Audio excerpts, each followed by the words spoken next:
Welcome to Capitol Update, your review of state government for the week ending Friday, June 16th. I'm Teresa Marcinberg, and this is Capitol Update, your review of state government for Tuesday, January 9th. The Senate has unanimously passed one of Senate President Joe Negron's top priorities this year. Senate Bill 4 expands Bright Future scholarships to cover 100% of tuition for top-level scholars. At least 1 in 5 Floridians has a mental health condition, and rates of depression continue to rise. Coming up on Capitol Update this week, we'll talk to the head of the Lee County delegation about next steps. More than 70 top-notch educators from across the state are gathered here near Orlando for the annual Teacher of the Year Summit hosted by the Florida Department of Education. On a rare Saturday session in Tallahassee, the full Senate meets to present what leaders call a comprehensive, coordinated response to February's shooting massacre at a South Florida high school. Governor Rick Scott declared February 14th as Stoneman Douglas High School Remembrance Day, asking Floridians to pause on the 14th every year from now on to support those impacted. House Speaker Richard Corcoran has promised on Twitter that the House will pass bills on lobbying restrictions for former lawmakers, as well as requiring local governments to work with federal immigration officials. Capitol Update's Mike LaQuia joins us now outside the House chamber. Mike. Senator Rob Bradley is sponsoring a bill that he says is as American as its bill number 1776. An annual budget is the one thing Governor Rick Scott and state lawmakers have to finalize each year, but this year it took overtime and a special session before they finally got it done. John Kennedy is here now with more on the long dispute over dollars. Senate President Joe Negron has said ideally his chamber prefers not to lump a large number of substantive policy issues into one budget-conforming bill, but added there is still time and opportunity left in this session to make sure the House's K-12 priorities are passed. House lawmakers are sending a strong message to the Department of Health, taking the first step toward penalizing health officials for delays in carrying out a medical marijuana law. Rebecca Baer joins us with more on the drastic move made during budget talks this week. The special session of the legislature ended Friday afternoon, but it wasn't all smooth sailing. And that's going to do it for this edition of Capitol Update. We will be with you, as we said, every day with updates on the legislative session from all of us. Thanks for watching. The full Senate began debating this year's wide-ranging education package using familiar phrases such as bullying. But they weren't talking about school children. Instead, they were referring to each other and teachers being the victims of heavy-handed and mean-spirited politics. So this is not something that is being forced upon me. I don't in any way feel bullied by the House or in any way feel like it's being stuck to me or any way feel like they've not worked with us, because they have. Senators Kelly Stargel, the bill sponsor Kathleen Passidomo, and others reject the narrative that the Senate is doing what it did last year when the House sent over a take-it-or-leave-it education bill on the final day of session. Sure, not all of our priorities are in this bill. But you know what? Not all of House members' priorities are in this bill. I've just never seen it green like that before. Layers of green algae began pooling in sections here earlier this month. Brought in by the current, it forms a blanket in some areas, leaves behind a fresh coat of algae green paint on seawalls, and streaks the water lapping against the boat ramp at Cape Coral Yacht Club Marina. Matthew Hale is testing his boat's new engine, but says he won't be swimming. You're still going to do your recreation either way, and you kind of work around it. We've learned to, at least a little bit.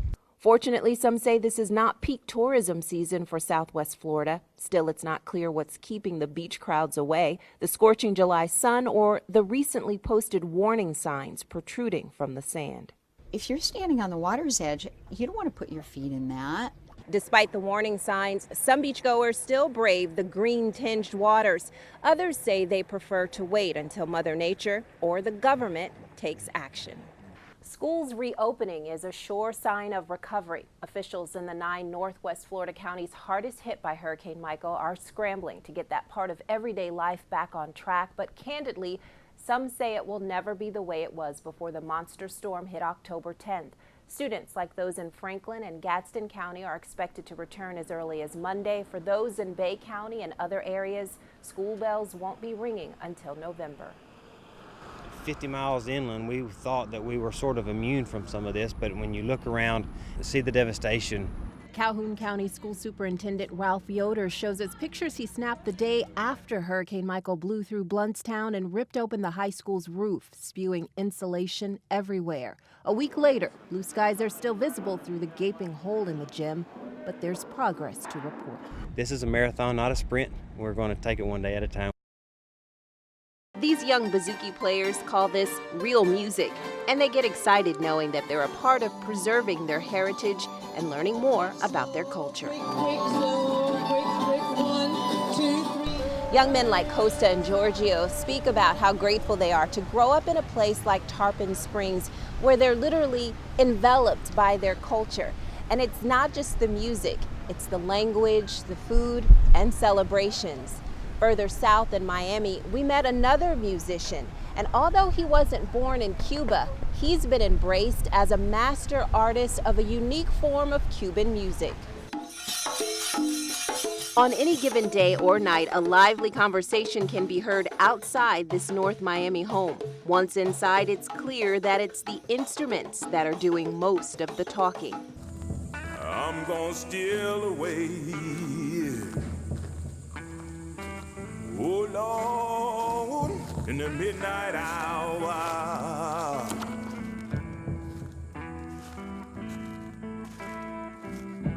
Steal away to Jesus. The untold stories of freedom are cradled in the thorny branches of the state's northern frontier.